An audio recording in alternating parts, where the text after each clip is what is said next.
This morning I'm making muffins, and I thought this would be a good opportunity to share with you some tips for baking and cooking in general, and reading a recipe.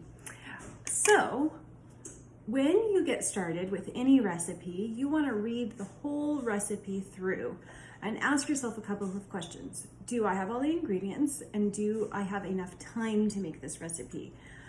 So I'm making zucchini citrus muffins this morning. It's a recipe I've made many times. It's one of my favorites.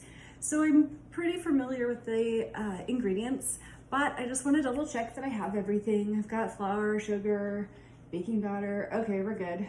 How long do I need to make them?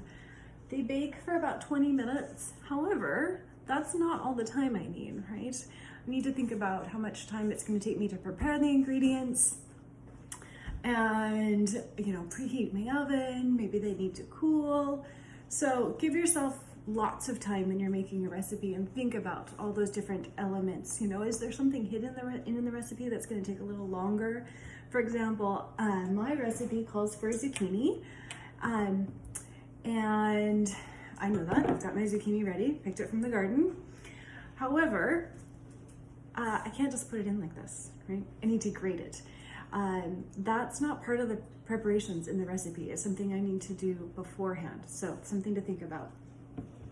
When you read through your ingredients, look carefully at the measurements. This is a tip that I want to share with you for all recipes. It can make a big difference in how your recipe will turn out. It's really common for recipes to use abbreviations for tablespoon and teaspoon, for example. Tablespoon is commonly abbreviated with a capital T, and teaspoon is commonly abbreviated with a small t. However, sometimes this varies. Sometimes tablespoon is abbreviated with a capital T and then BSP, and teaspoon is small t SP. Now, if I get those mixed up, that could make a difference to my muffins. For example, my recipe, here, I'm going to show you. I'm all set up with my recipe. Okay, it's in my recipe binder, on a stand, in plastic, because, I might spatter. This recipe calls for a tablespoon of baking powder, okay, got it, and a teaspoon of salt. If I somehow mixed those up and added a tablespoon of salt, these muffins would taste really bad. So as you're adding ingredients and you're measuring, ask yourself, does this make sense in the recipe? Okay, so I'm not going to go through and show you all of my muffin making this morning. Maybe I'll save that for another morning.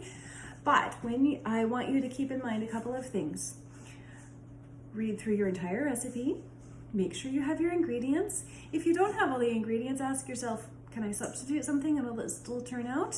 A quick internet search sometimes is a really helpful tool to find out if you can substitute an ingredient. I'm making zucchini citrus muffins. I could use lemon, I could use orange, could I use lime? I don't know, So those are some questions to ask yourself when you're preparing a recipe. And then make sure that you have enough time. Consider all of the elements that are maybe not in the explicit instructions, such as an ingredient needs to be grated or chopped before you start, okay? Happy baking!